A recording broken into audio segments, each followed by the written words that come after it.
47 Ronin. Right, so 47 Ronin, guys. Yeah, this is a spoiler talk on. I'm doing a review of 47 Ronin, that film that came out in 2013.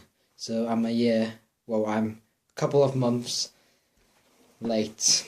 Okay, so 47 Ronin has got Keanu, I think, Reeves in it, and then this is a spoiler talk. He's like he's he's not welcomed in Japan. Yeah, the whole story is in Japan.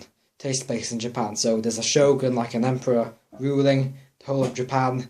There's kings, and I don't think there's any queens, isn't it, though? There's like masters, the lords of the land, and they all come together to the lord of the Red Land. He wears red, I think. I'm not actually sure. The half guy, he's half, Keanu Reeves. Yeah, he looks like Keanu Reeves. He got a beard.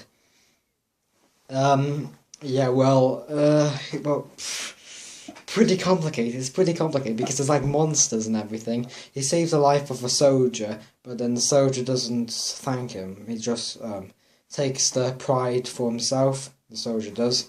So they celebrate him, and then all the Ronins don't like this half-breed Keanu Reeves. He was called Kai. And then there's a master. I don't know if he's got a wife. I think he's got a wife and a son.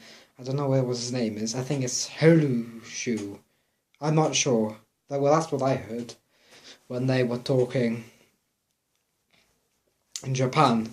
It's so complicated. You need to watch. It's so weird as well. It's got like monsters and a witch. There's that witch in it that she poisons the king. I just call him the king, the leader of the red, because the leader of the blue, or the king of the blue, is evil and he wants him dead.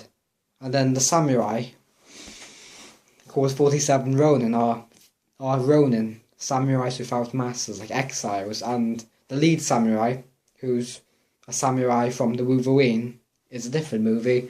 Marvel, if you watch that, the samurai who's a bad samurai is a good samurai in this movie. And such and such. And then they go on the mission because the half-breed has been outcast to another place. They go after him, they find him, they come back again, and they need to get some kind of weapons, like this kind of weapon. That's like a magic weapon, magic swords. They go to the guy. It's like a monk, it's a monastery, and then there's all like weird things happen there. You'll have to watch the movie.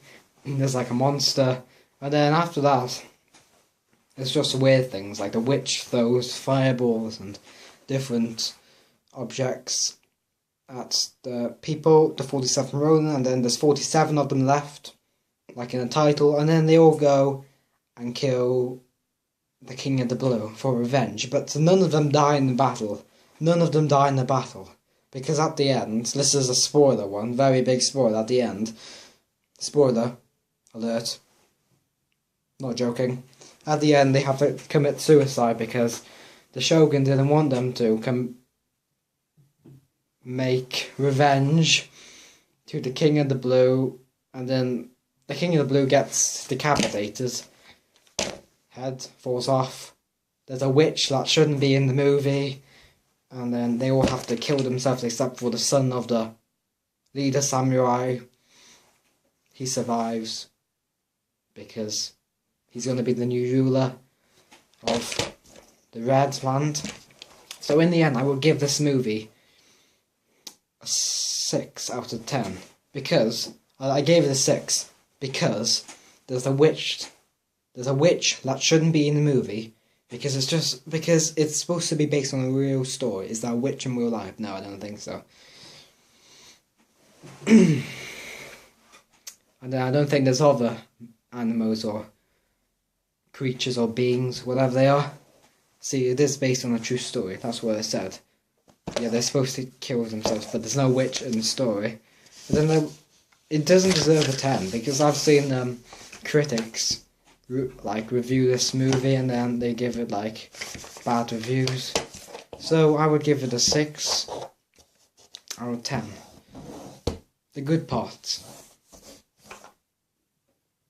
There was some good parts, like good fighting things, but then none of the 47 died. 47 Ronin died in the battle trying to kill the king. They all survived. They all somehow miraculously survived. None of them got even wounded. There's the big guy who looks like Bane. Well, he's not Bane. He's a big armored suit, like a juggernaut. And then he just blows up. His head falls on the ground. You'll have to watch. Yeah.